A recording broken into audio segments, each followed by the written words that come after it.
Hey, what's up everybody? Welcome back to the channel. You're tuned in to the iVow channel, and we've been talking about, we started a series a couple of videos ago called Relationships, Terms and Conditions Edition. And basically what this series is about is talking about what are the terms and conditions that we click on, or that box that we click on when it comes to our relationships. And we were talking about how, when it comes to apps and different, technological things that we download on our different gadgets, that we click that box and we never read the terms and conditions. And we're relating this to relationships. So yeah, these are the things that we don't talk about, and they come to affect us within our relationship.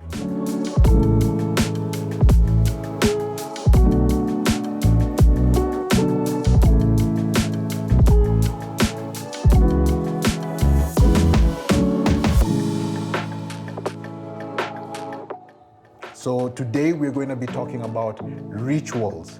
On the first video we talked about rules. The second video we talked about roles. And today we're talking about rituals. What are rituals? Rituals are the prescribed, is the prescribed way of doing things in the home.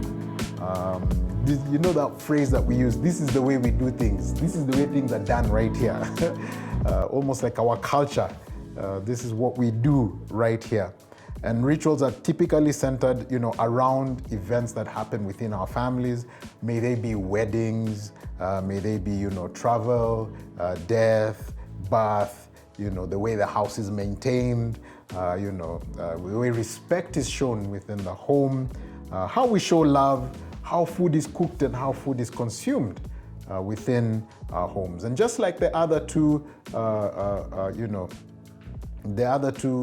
topics that we talked about, rituals also have formal, informal, and the hidden rituals. And the formal rituals, again, we said formal are the things that are obvious, that we all know, everybody knows, and they're well stated and outspoken within our homes. For example, we celebrate holidays together. We all gather, whether it's Easter, whether it's Christmas, whether it's Diwali, whether it's Ramadan or Eid, we all meet for these holidays together.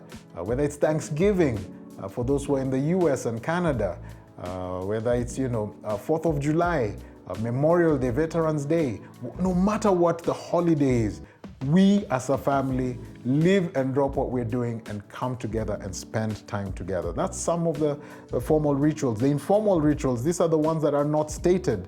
But again, based on the different things that we see happening within the context of the home, we assume this is a ritual that we do.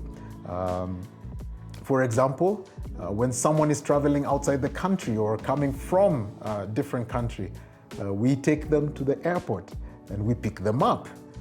It's not a stated thing, but yeah, it's a thing that we do. Well, nowadays, everybody just wants to take an Uber. It just made life so much easier. But there's some traditional people who still prefer, I'll take you and I'll pick you up. For example, when my sisters are coming, I don't tell them to take an Uber. If it is my guest, I'm picking you up from the airport. Other one is, for example, when someone is sick. In some families, there's a dedicated person who will take care for that person. Or in some families, we all drop what we're doing and we go and spend time. I remember one of my good friends was unwell and was admitted. And every single,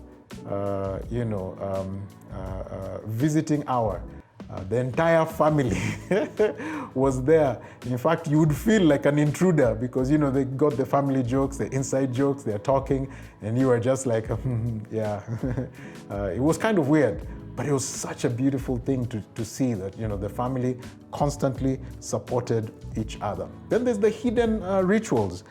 These are the unspoken, mostly negative ones, intend to shed a negative light on the family, kind of bring shame or guilt. Some examples of this one is like, it is weak to apologize. I've seen many families that sorry is not a word that exists, and it feels like it is weak. We just don't apologize.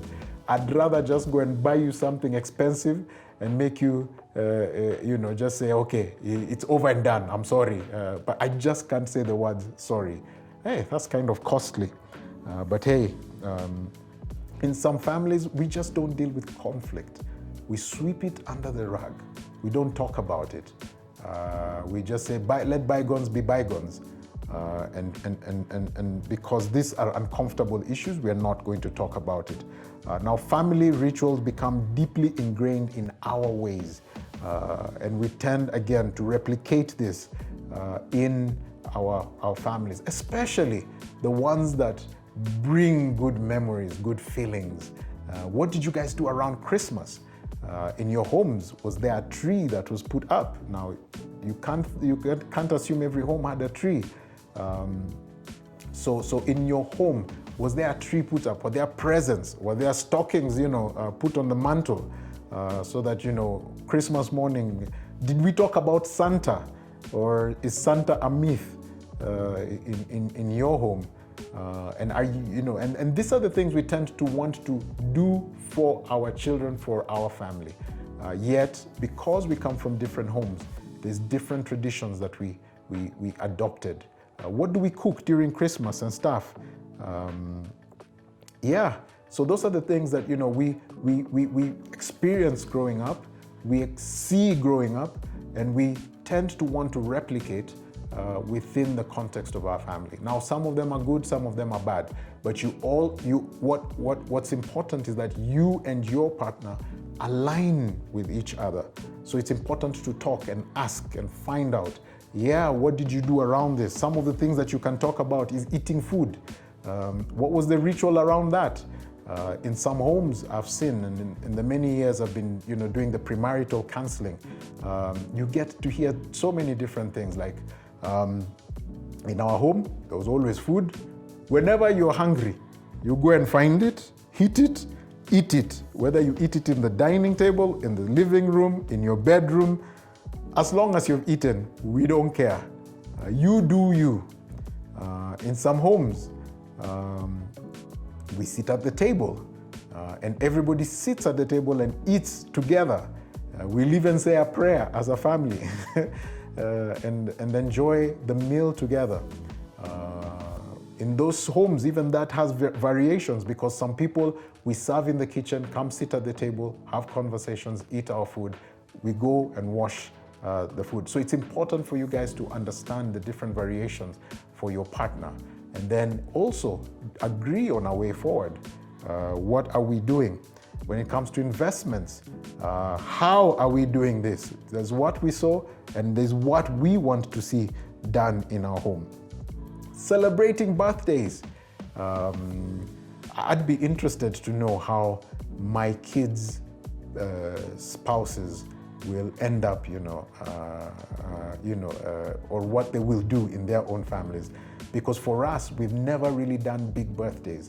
But all our birthdays, we're all together, we have a meal together, we have cake together. So we have personalized it and made it, a family thing. The only people who really do big bashes is, that's how we do it in our home. So we sit down at the table, enjoy a meal, pray for each other, bless each other, and then just, celebrate and sing for the person and enjoy cake and ice cream, and always have a good meal cooked on that day. So how do you do birthdays? There are people who just, a birthday is just another day. And I know some people who cringe, when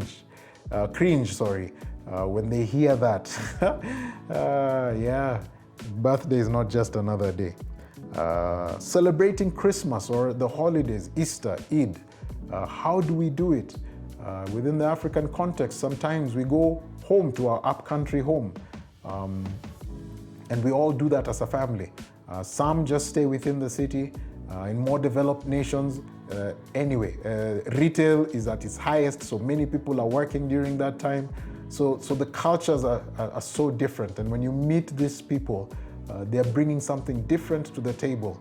You are expecting one thing, and they are presenting something different. and it tends to bring clashes and frustration. So again, I repeat this, and I'll repeat this, and I keep repeating this in the videos. Have a conversation about it. How do you celebrate success? Some guys like to pop some champagne, pop the bubblies, and enjoy that. Some just pat the person on the back.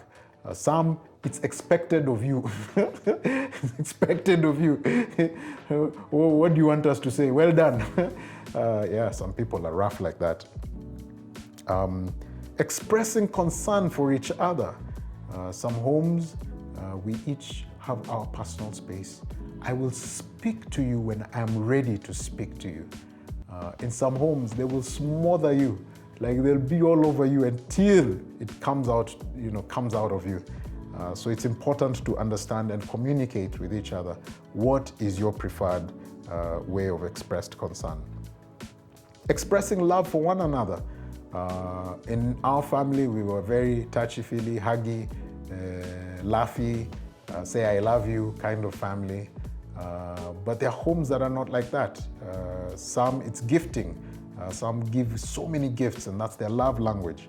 And there are different ways of expressing love for one another. So it's important for you to understand what happened for your partner, what it is that they like, how is it that they're wired, so that you're able to provide this for them. Dealing with sickness. How did we deal with sickness in our homes? Again, we've talked about that before in one of the other videos. So it's important again to understand, how do we deal with sickness? Are we the ones who rush to the hospital? Do we have our doctor whom we call and consult first before? Do we stop what we're doing, take care of the person? Does the person rush to the hospital? Then we'll catch up with them there. Do we just tell them, hey, suck it up, walk it off? Everybody is different, and you need to understand what your partner desires. So ladies and gentlemen, again, we're talking about terms and conditions and the things that we need to be aware of and the conversations that we need to have. And most of this we need to have before marriage. But if you're already married, it's still not too late, because what that will do is it will help you gain a lot of understanding on why your person, your lovey, is acting the way they are acting. Thank you so much for tuning in. Please don't forget to like this video.